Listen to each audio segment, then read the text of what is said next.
የግንባታን ስራ ለማቀላጠፍ የተለያዩ ቴክኖሎጂዎች በስራ ላይ እየዋሉ ይገኛሉ። ይህም የግንባታን ሂደት ለማፋጠን እና ለማቀላጠፍ እንደዚሁም ጊዜንና ወጪ ለመቆጠብ ይረዳል። በዛሬው ቪዲዮአችን የግንባታን ስራ አዲስ ደረጃ ላይ የሚወስዱ ቴክኖሎጂዎችን እናያለን። ይህን የቴክኖሎጂ ቻናል ላይክ፣ ሼር፣ ሰብስክራይብ በማድረግ አዳዲስ ቪዲዮዎች ሲለቀቁ እንዲደርሳችሁ የደወል ምልክት መጫን አትርሱ። ወደ ቪዲዮ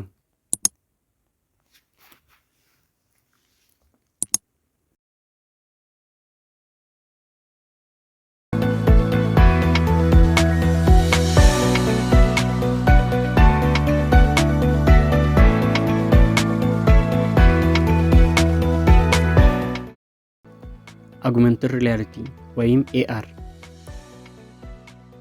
በተለምዶ ስማርትፎን ወይም ታብሌት በመጠቀም ዲጂታል መረጃዎችን በገሃዱ ዓለም ላይ የሚሸፍን ቴክኖሎጂ ነው። በኮንስትራክሽን ኢንዱስትሪ ውስጥ ኤአር የግንባታ ንድፎችን እና የግንባታ እቅዶችን በገሃዱ ዓለም አውድ ውስጥ ለማየት ያስችላል።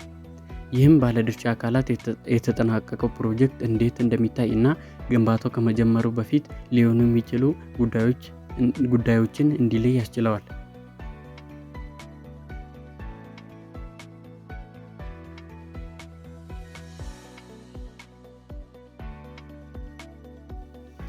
የኤአር ግንባታ በተለምዶ ካሜራ እና ኤአር ሶፍትዌር ያለው ተንቀሳቃሽ መሳሪያ መጠቀምን ያካትታል። ሶፍትዌሩ ካሜራውን የሚጠቀመው የገሃዱ ዓለም አካባቢ ለመቅረጽ እንደ 3D የግንባታ ክፍሎች፣ ሞዴሎች፣ የግንባታ እቅዶች እና ሌሎች ተዛማጅ መረጃዎች ያሉ ዲጂታል መረጃዎችን በምስሉ ላይ ለመሸፈን ነው። ይህም ባለድርሻ አካላት የተጠናቀቀው ፕሮጀክት በገሃዱ ዓለም እንዴት እንደሚታይ ለማየት እና ግንባታው ከመጀመሩ በፊት ሊከሰቱ የሚችሉ ችግሮችን ለመለየት ያስችለዋል።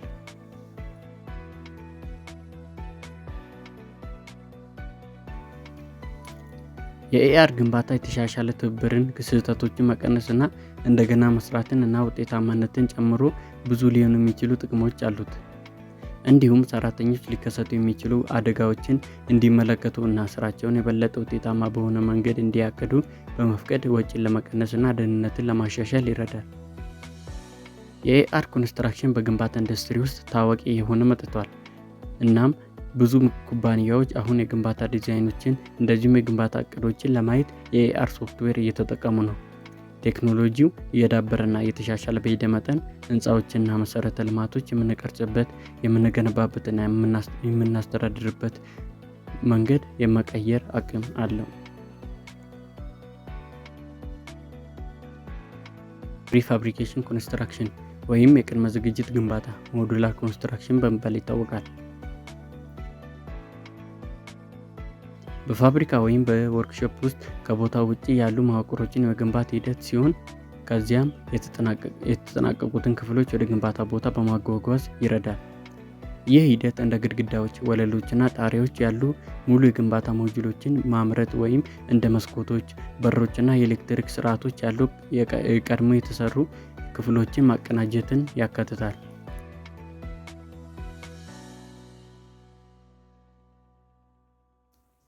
የቅድመ ዝግጅት ግንባታ የግንባታን ጊዜ መቀነስ፣ የጥራት ቁጥጥርን ማሻሻል እና በግንባታው ቦታ ላይ የደህንነትን መጨመርን ጨምሮ ብዙ ሊሆኑ የሚችሉ ጥቅሞች አሉት። ክፍሎቹ የተገነቡት ቁጥጥር ባለበት አካባቢ ስለሆነ ከባህላዊ የግንባታ ዘዴዎች በበለጠ ፍጥነት እና ትክክለኛነት ሊመረቱ ይችላሉ።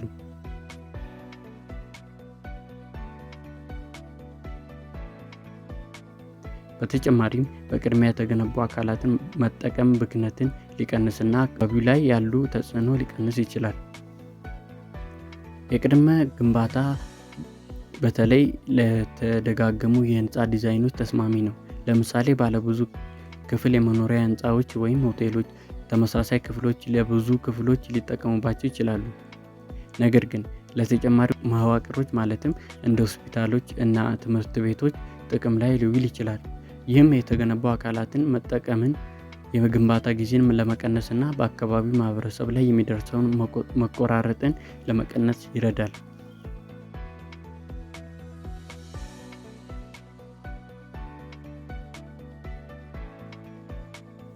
የቅድመ ዝግጅት ግንባታ አሁንም በአንጻራዊነት አዲስ ቴክኖሎጂ ቢሆንም በቻይና ባለ 57 ፎቅ ሰማይ ጠቀስ ህንፃ እና በኒውዮርክ ከተማ ባለ 32 ፎቅ ሞጁል ሆቴልን ጨምሮ በርካታ አስደናቂ ግንባታዎችን ለመገንባት ጥቅም ላይ ውሏል። ቴክኖሎጂው እየዳበረ እና የተሻሻለ በሄደ መጠን የግንባታውና የንድፍ መዋቅሮችን ለመቀየር አቅም አለው።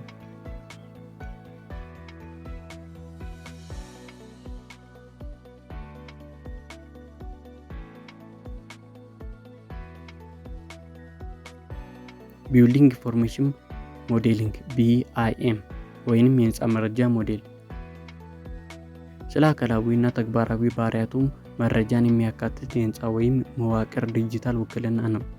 የህንፃው ንድፍ አውጪዎች፣ መሐንዲሶች፣ ስራ ተቋራጮች እና ሌሎች ባለድርሻ አካላት ተቀናጅተው በመስራት አጠቃላይ ፕሮጀክቱን የህይወት ዑደቶች በሙሉ ጥቅም ላይ የሚውሉትን የህንፃውን ሞዴል ለመፍጠር የሚሰራ የትብብር ሂደት ነው።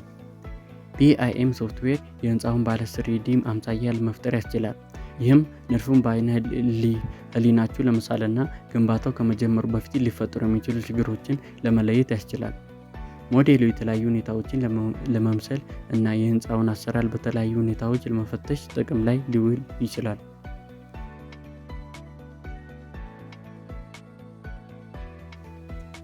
ከ3D አምሳያ በተጨማሪ BIM ስለ ህንፃው መረጃ የውሂብ ጎታ ቁሳቁሶችን፣ መሳሪያዎችን እና ስርዓቶችን ያካትታል። ይህ መረጃ ዝርዝር ሪፖርቶችን እና መርሃ ግብሮችን ለማመንጨት ጥቅም ላይ ሊውል ይችላል። እናም ሁሉም ሰው ከተመሳሳይ መረጃ እየሰራ መሆኑን ለማረጋገጥ ከሁሉም ባለድርሻ አካላት ጋራ ሊጋራ ይችላል። BIM የተሻሻለ ትብብርን፣ ስህተቶችን መቀነስ እና እንደገና መስራትን እንደዚሁም ውጤታማነትን ጨምሮ ብዙ ሊሆኑ የሚችሉ ጥቅሞች አሉት። እንዲሁም የግንባታ ስርዓቶችን እና ቁሳቁሶችን ማመቻቸትን በመፍቀድ ወጪዎችን ለመቀነስና ዘላቂነትን ለማሻሻል ይረዳል።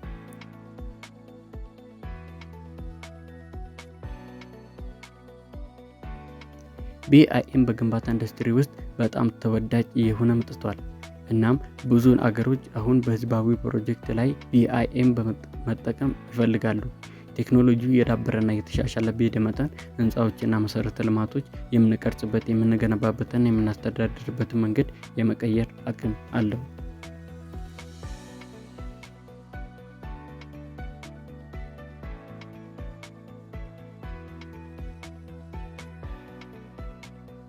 ስሪዲ ፕሪንቲንግ ኮንስትራክሽን እንዲሁም 3D ፕሪንቲንግ ቢልዲንግ ወይም ካውንተር ክራፍቲንግ በመባል የሚታወቀው ህንፃዎችን እና ሌሎች መዋቅሮችን ለመፍጠር መጠነ ሰፊ 3D አታሚዎችን የመጠቀም ሂደት ነው።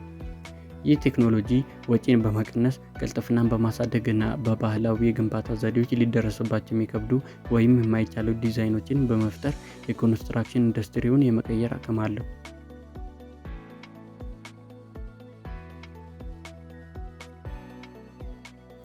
ሂደቱ በተለምዶ የሮቦቲክ ክንድ ወይም የጋንተሪ ሲስተም በመጠቀም የግንባታ ቁሳቁሶችን ወይም እንደ ኮንክሪት ወይም ሲሚንቶ በትክክለኛነት ንድፍ ለማስቀመጥ እና የመዋቅር ንብብርን በንብብር የመገንባትን ያካትታል።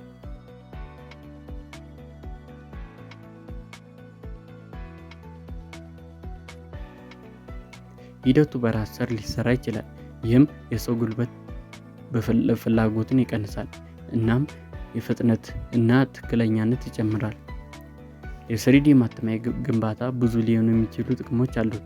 እነዚህም የቆሻሻ ቅነሳ፣ ዝቅተኛ ወጪዎች፣ ፈጣን ግንባታ ጊዜዎች እና የንድፍ ተለዋዋጭነት ይጨምራል። በተጨማሪም ሰራተኞች አደገኛ ተግባራትን እንዲያከናውኑ ያለውን ፍላጎት በመቀነስ በግንባታ ቦታዎች ላይ ደህንነትን የመጨመር አቅም አለው።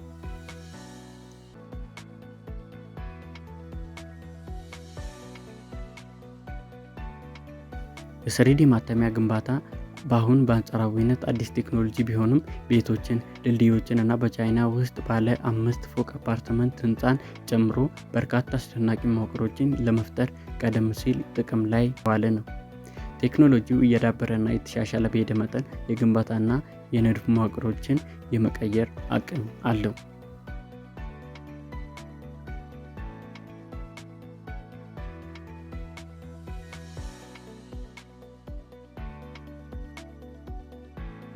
የዛሬው ግንባታን ስራ አዲስ ደረጃ ላይ የሚወስዱ ቴክኖሎጂዎችን ያየነው ይህን ይመስል ነበር።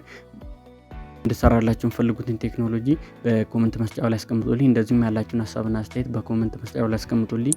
ይህንን የቴክኖሎጂ ቻናልም ላይክ፣ ሼር፣ ሰብስክራይብ በማድረግ አዳዲስ ቪዲዮ ሲለቀቁም እንዲደርሳችሁ የደወል ምልክት መጫን አትርሱ። በቀጣዩ ቪዲዮ እስክንገናኝ ሰላም።